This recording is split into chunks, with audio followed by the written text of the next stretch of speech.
बिस्मिल्लाहिर्रहमानिर्रहीम। अस्सलाम वालेकुम नाज़रीन, आपको बताते चलें कि एक नन्ही बच्ची का वज़ीर आज़म के नाम वीडियो पैगाम सोशल मीडिया पर वायरल। नन्ही बच्ची का कहना था कि वज़ीर आज़म को बताना चाहती हूँ कि पाकिस्तान में बच्चे, जवान और बूढ़े सब बहुत खुश हैं।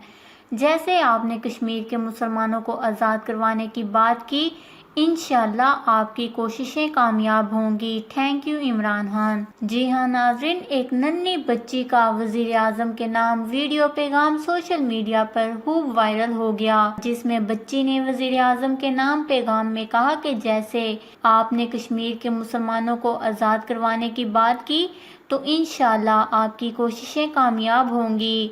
Thank you Imran Khan. नन्ही बच्ची के जज्बात देखकर तमाम पाकिस्तानियों को वज़ीर आज़म इमरान खान पर फख्र हुआ कि वह छोटों बड़ों सब के लीडर हैं। याद रहे कि वज़ीर आज़म इमरान खान ने अक़वाम मुत्तहिदा की जनरल असम्बली इजलास से तारीखी खिताब के दौरान कहा कि मुसलमान ला इलाहा इल्लल्लाह, मुसलमान एक अल्लाह पर ईमान रखते हैं, मुसलमान अपने दिफा और आज़ादी के लिए आखिरी सांस तक लड़ेंगे। वज़ीर आज़म ने सवाल किया कि क्या मुसलमान कमतर महलूक हैं, जो दुनिया को इन पर होने वाले मुजालिम नज़र नहीं आते। वज़ीर आज़म इमरान खान ने मुसलमानों पर मुजालिम के हवाले से खिताब में कहा कि दहशत गर्दी को इस्लाम से जोड़ा जाता है और पूरी दुनिया खामोश रहती है। अगर लाखों यहूदी इसी तरह महसूर होंगे तो क्या होगा। रोहिंग्या में मुसलमानों का कत्ले आम हुआ, दुनिया ने क्या रद्द अमल दिया। अगर ऐसे ही होता रहा तो मुसलमानों में इंतहा पसंदी इस्लाम की वजह से नहीं, बल्कि इंसाफ न मिलने की वजह से होगी। उन्होंने दुनिया को एक बार फिर खबरदार किया कि अगर आलमी बरादरी ने मदाखलत नहीं की तो दो जोहरी मुल्क आमने सामने होंगे। इस सूरत हाल में अक़वाम मुत्तहिदा पर जिम्मेदारी आयद होती है।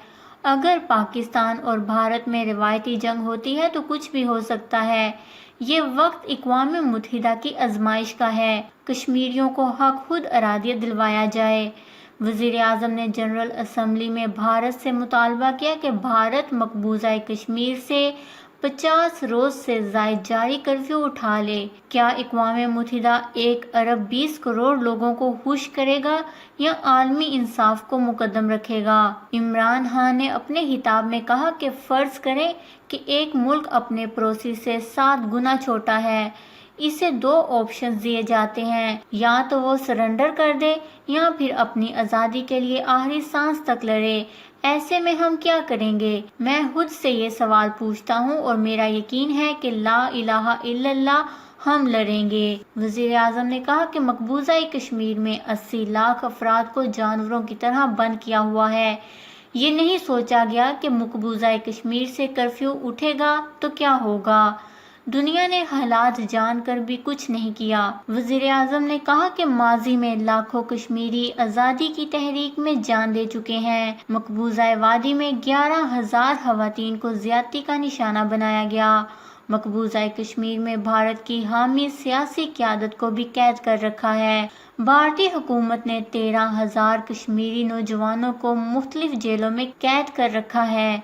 वज़ीर आज़म ने कहा कि मकबूजा कश्मीर में खून खराबे के बाद एक और पुलवामा हो सकता है और भारत हम पर इल्ज़ाम लगाएगा।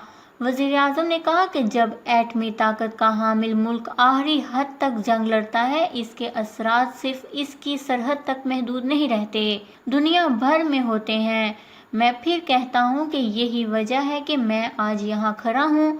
मैं दुनिया को खबरदार कर रहा हूँ, ये धमकी नहीं, लम्हा फिक्रिया है। भारत को तमाम कैद कश्मीरियों को रिहा करना होगा और भारत को कश्मीरियों का हक खुद अरादियत देना पड़ेगा। जबकि नाज़रीन, वज़ीर आज़म की इस तरीही खिताब को तमाम दुनिया में सराहा जा रहा है। अल्लाह ताला हमारे मुल्क की हिफाजत करे और हमारे कश्मीर को जल्द अज जल्द आज़ाद फरमाए, आमीन। इस खबर को लेकर अपने कीमती राय का इजहार नीचे कमेंट्स में ज़रूर करिएगा। हमारे चैनल को सब्सक्राइब करें, आपको लेटेस्ट अपडेट्स मिलती रहेंगी।